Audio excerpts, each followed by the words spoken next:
आडवाणी के घर जिस प्रेस कॉन्फ्रेंस में बीजेपी के शीर्ष नेतृत्व की मौजूदगी में पार्टी अध्यक्ष राजनाथ सिंह ने उनके इस्तीफे वापसी की घोषणा की, उसमें स्वयं आडवाणी ही मौजूद नहीं थे। नरेंद्र मोदी भी वहां नहीं थे। हालांकि पार्टी के पूर्व अध्यक्ष नितिन गडकरी आज सुबह से ही इस सुलह प्रयास में सक्रिय थे और शाम को भी प्रेस कॉन्फ्रेंस में मौजूद थे।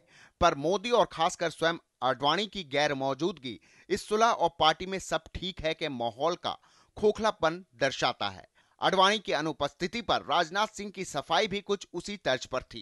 मैंने स्वयं आडवाणी जी को कहा, चूंकि मैं यहाँ मौजूद हूँ, यह प्रेस कॉन्फ्रेंस हमारी है, यह उचित नहीं होगा कि मैं प्रेस कॉन्फ्रेंस करूं और उसमें आडवाणी जी हमारे बगल में बैठकर हमारी प्रेस कॉन्फ्रेंस सुने। यह सामान्य शिष्टाचार के खिलाफ होगा। इसीलिए मैंने आडवाणी जी से अनुरोध किया कि आपको वहां बैठने की जरूरत नहीं है। आडवाणी ने त्यागपत्र में जिन मुद्दों को उठाया था और जिन मुद्दों पर उनकी नाराजगी की चर्चा थी, उनमें से किसी का भी जवाब आज की प्रेस कॉन्फ्रेंस में नहीं था।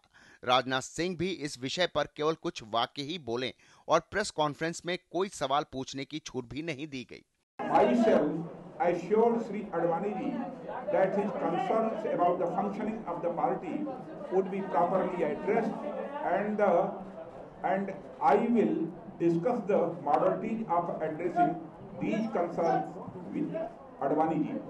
Today afternoon, RSS Sarasangh Chalak Sri Mohan ji Bhagwat spoke to Sri Advani ji and asked him to respect the BJP parliamentary board decision and continue to guide the party in national interest.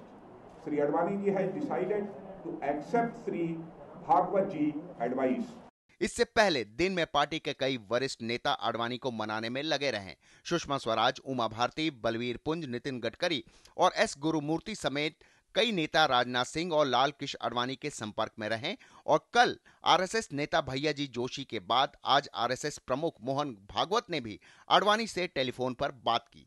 पर आडवाणी को मनाने के इन तमाम सार्वजनिक प्रयासों के पीछे अगर हम देखें कि पार्टी के भीष्म पितामह को इस इस्तीफे की कवायद से क्या हासिल हुआ, तो इसका उत्तर शायद कुछ नहीं। त्यागपत्र के पीछे उनकी मंशा अगर अपना आत्मसम्मान बचाने की थी या फिर अपनी प्रासंगिकता बढ़ाने की, तो आज के अंत से तो दोनों ही मुद्दों पर आडवाणी मात खाते नजर आए। और अब प्रश्न ये उठता है कि क्या ये इस्तीफा उनका मास्टर स्ट्रोक था या जबरदस्त गलती। Bureau report, DD news.